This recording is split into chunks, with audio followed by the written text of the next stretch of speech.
لا فرق بين نيجيري، مصر، باكستاني، تركيا، سعودي، بنغلاديش، مالي، بحريني، طاجكستان، شيشان، الجزائر، اثيوبيا. العماني، إلا بالتقوى.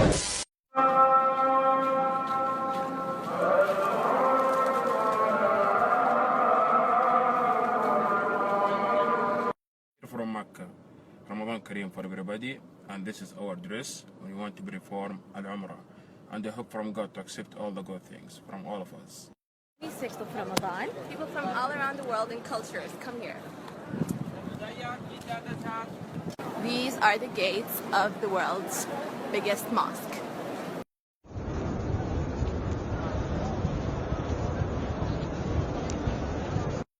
Assalamu alaikum. We are taking an Umrah in Mecca.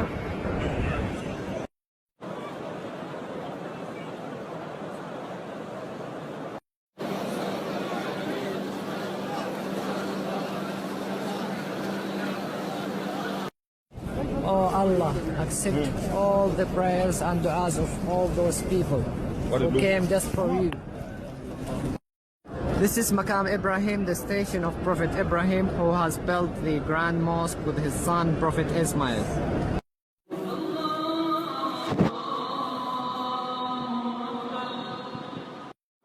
Zamzam water is the best water in the world.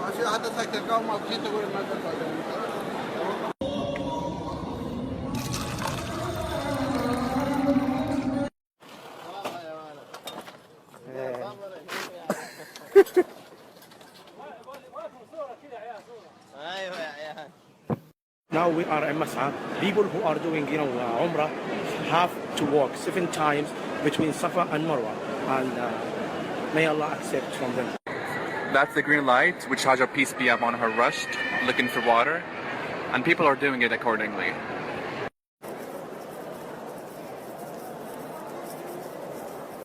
Assalamu alaikum. I am in Mecca.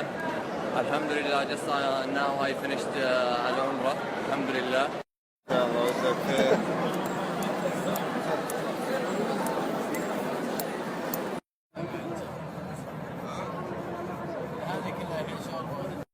We are now waiting for iftar meal.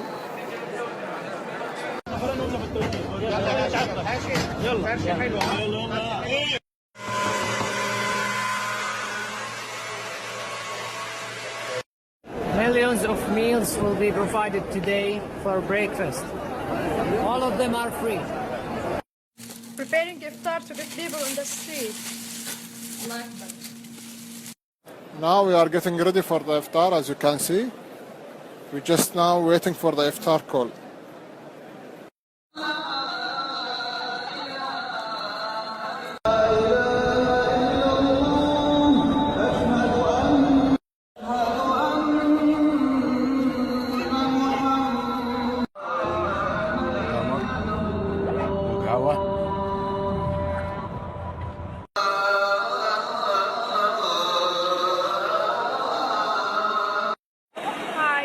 In Mecca Mosque, we are praying long time all this night. ليلة 27 من مكة المكرمة. إن شاء الله الله يتقبل منا ومن المسلمين أجمعين يا رب. Waiting for the prayers to start. Few more minutes. Assalamu alaikum, and with my sister at the place of Mecca. MashaAllah, a lot of human beings, all Muslim, MashaAllah. Imagine this, more than 2 million people, one spot, one night. A sheer mass of humanity on its way to Mecca for the annual Hajj pilgrimage. Up to 3 million expected to make the trip this year. Many sleeping in tent compounds while others setting up their small tents on pavements and streets. Just getting them around is a major transport operation. Wearing white robes to symbolise purity and equality under God. It's 3 in the morning in Mecca. And this is about as quiet as it gets. Hajj is the largest annual pilgrimage in the world. It happens in Mecca, Saudi Arabia. And for Muslims, it's a requirement that you have to do once in your lifetime. The Saudi government estimated that last year there were over 3 million pilgrims who attended. but the unofficial number is much higher. This is the footage I managed to sneak out. We flew on Saudi Arabian Airlines. It was about a 10-hour flight from JFK to Medina, where we spent 6 days getting mentally prepared for the Hajj that we were about to embark on. In pre-Islamic times, Medina was a place where the travelers who were crossing the desert in camel caravans would come to rest. It was kind of like a desert oasis. In modern times, it's kind of the same thing, but there are less camels and more shopping malls and hotels. There's also a stunning mosque there called the Prophet's Masjid, which is the second holiest site in Islam. When you're there, you basically just go to the mosque 5 times a day for 6 days straight to get into a meditative state. The mosque is huge. It holds almost 700,000 people, and when we were there for the Friday prayer, it was pretty much full. Flying to Mecca from Medina was really interesting. Before we went to the airport, we cleansed ourselves in a very specific way, and then we had to put on a white, seamless garment made out of terry cloth that all the pilgrims have to wear, and it's a renunciation of the life that you come from, and is supposed to put everyone on the same level. There's no upper class or lower class. Everyone's the same. It's just you in the sheep, and that's it. This is called getting into a state of Ihram. Besides the clothes, there are a lot of other rules. You can't smoke, you can't have sex, you can't shave, you can't cut your nails, and there are a bunch of other no-nos. So we got on this charter just for the pilgrims, and 10 minutes after the plane took off from Medina, the captain announced that we'd flown over a designation point and we were in the zone near Mecca, and we all had to start reciting a prayer. And our group guide got onto the loudspeaker system of the airplane and started yelling the prayer. Everyone started chanting it, and I had a moment where I looked around and saw all of these men and women in their white robes, the men with their beards, and just thought if someone from the West could see us right now, they would think we were a bunch of fanatical jihadis on some kind of an insane mission, when in reality it was just pilgrims excited to go on this spiritual quest. I think what was most odd about this flight were the flight attendants, who were all Filipino, wearing their normal Saudi flight attendant outfits, looking like they would rather have any other gig in the world than this one. We landed in Jeddah and took a bus into Mecca, and that ride into the city was one of the wilder scenes I've ever seen in my life. There were all these pilgrims coming from all directions in all kinds of vehicles, and you see them riding on the tops of cars and vans and buses. I remember seeing a pilgrim jumping from the roof of one bus to another. Everybody's just trying to get to the city.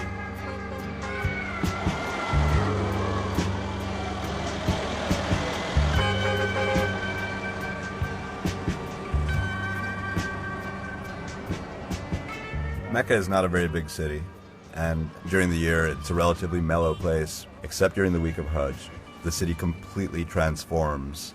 And half the challenge of completing your Hajj is getting all these rituals done in a very strict timeline, dealing with the fact that there are about 3 million other people there trying to do the exact same thing at the same time. After we checked into our hotel in Mecca, we walked towards the Grand Mosque, which is also known as the Masjid al-Haram. It's the holiest place in Islam, and it's a massive structure. This mosque can hold upwards of 4 million people with its outdoor and indoor space, which during Hajj is technically the largest gathering of people in the world at any given time.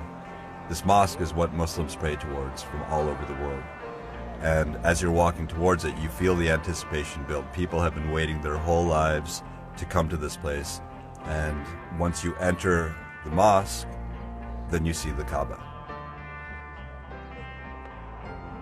The Kaaba is a black box in the center of the Grand Mosque, and it was built around 2000 BC, and people have been praying towards it since before Islam started.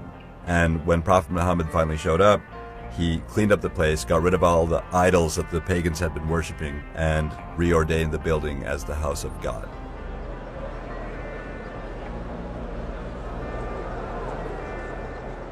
So in the Grand Mosque, we had to do our first ritual, which is called the tawaf, which is basically doing 7 counterclockwise laps around the Kaaba, and it's kind of like being in a mosh pit with hundreds of thousands of people. But instead of it being full of angry young punk kids, we were up against aggressive Bangladeshi grandmothers. Had my parents on each arm interlocked, and we held each other as we went around the structure 7 times.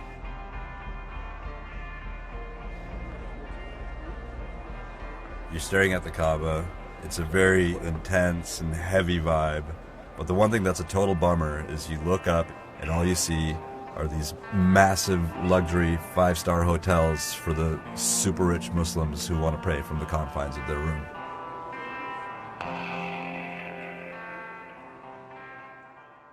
After running around the Kaaba 7 times, you have to do a bunch of other rituals in order to complete your Hajj. You have 5 days to get it done, and it's kind of like being on a scavenger hunt.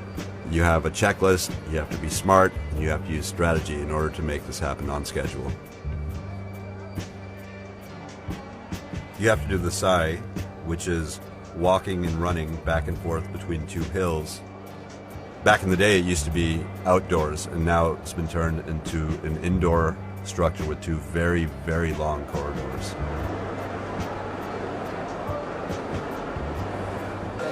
This is the line for the barber shop. This is the line. Oh.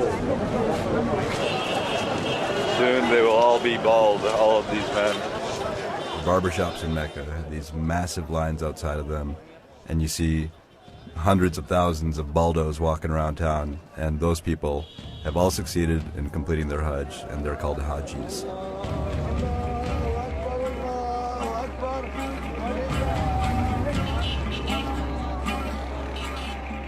Dealing with the Hajj every year is a huge logistical challenge for the Saudi government, to the point where they've actually set up a ministry of Hajj. In the past, there have been incidents where pilgrims were trampled, when ramps collapsed, and pilgrims died, and the Saudi government has invested billions of dollars to create an infrastructure to make this work with complex crowd control techniques. And what I saw when I went last year was something that somehow manages to work. But it kind of goes without saying that bringing 3 million people into such a small place is going to bring up some complications. There's a bit of a dark side. This many people in such a small place, it really gets unwieldy. And despite the Saudi government's best efforts to deal with this profound logistical challenge, the bottom line is that there are too many people, and people need things. They need places to sleep. They need food. They need toilets. And the poor people who were there, you see them basically camped out on the side of the road for days on end. It really felt like Mecca was maxing out by the end of Hajj, and the whole scene starts looking and feeling rather apocalyptic.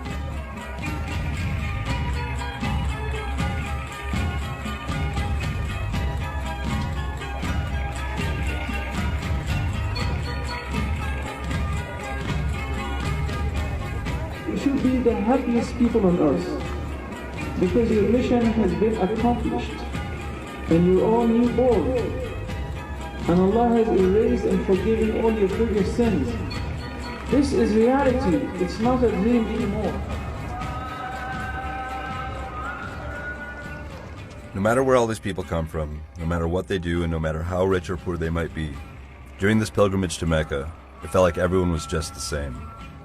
It was unlike any place I've ever been, and unlike anything I've ever experienced. I was there, standing amongst millions of people. I was there with my family, but on some level I felt like I was all alone, on a personal trek. And everyday life felt like it was hundreds of thousands of miles away. We flew back to New York. We landed in the morning, and I went straight back to the Vice offices, which may not have been the wisest of ideas. I felt like I'd been catapulted from one end of the universe to the other.